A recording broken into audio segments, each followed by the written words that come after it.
welcome back or welcome to my channel if you're new. I go by Life Coach Z underscore FitMind on all social media platforms.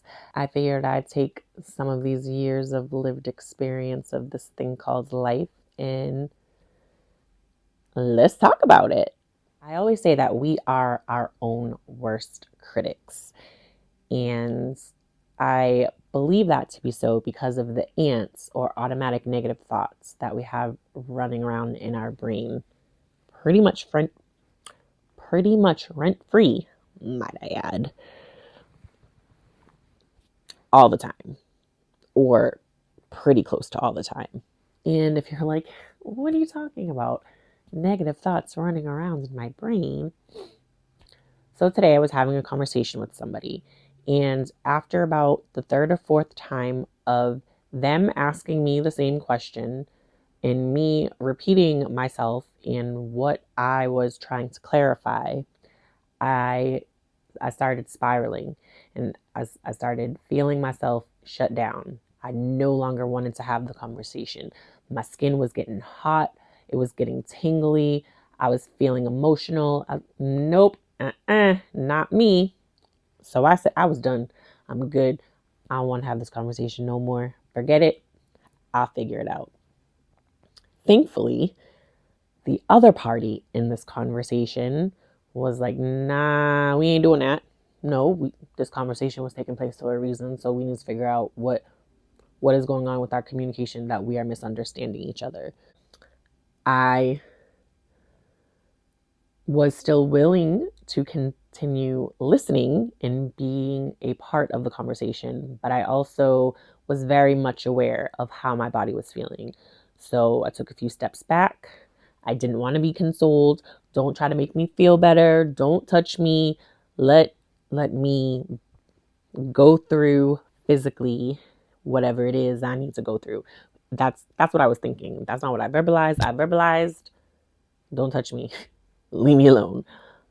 But we were still engaging in the conversation. The conversation continued to take place. The other party was then able to back up a little bit in their thought process and explain their question a little differently so that I could understand where their question was coming from and it would make more sense and allow me to answer it differently so that we could come together and have that aha moment. It takes time to be able to hear your negative thoughts that are going on, be able to say what you need in that moment, whether you need a few moments to stop the conversation, whether you need to just take some steps back, whether you need to have space and make sure that person isn't in your bubble, that person isn't touching you. That takes time. That takes practice. And in order to even get there, we need to be able to understand when these things are happening. So when you're hearing yourself basically beat yourself up, hey, you're stupid, you're dumb, what's wrong with you? Why aren't they getting it? You don't know what you're talking about. Whatever your thoughts may be, you need to hear them and then stop them.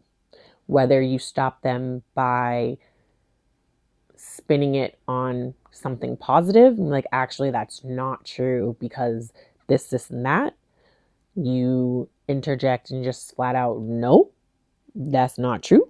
That's not the case. That's not what's being said to me. However, you interject your negative thoughts, we need to start there. We can very much end up on a spiral because we're having a conversation with somebody, but internally, the conversation with ourselves ain't even about the conversation that's happening. It's about whatever names you're calling yourself and however you're berating and beating yourself up. And we need to be able to interject that. We need to be able to stop those. And we need to be able to figure out what is going to then help you come back. If you're having a conversation with somebody, what's going to help you come back to a conversation with somebody?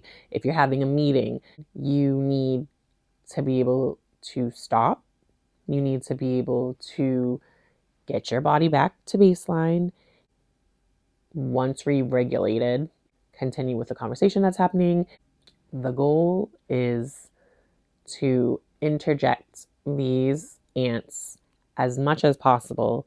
And although I am not clear if there's ever going to be a time where you're never going to have another negative thought again, because clearly I ain't there. That's not where I currently am. But I also know 20 years ago, I would not have continued in that conversation.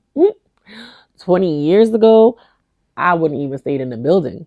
I would have went for a walk. I would have went for a drive. I would have just been out. I'm like, you know what? I got it. I'm good. I'm going to figure this out on my own. We don't even need to revisit this conversation no more because I'm good. I'm all set. I don't like how I felt having this conversation. Therefore, I don't want to revisit this conversation ever again. And we good. That's also not healthy. That's not how we grow as individuals. That's not how we get better with our communication. That's not how we allow ourselves to become a better version of ourselves.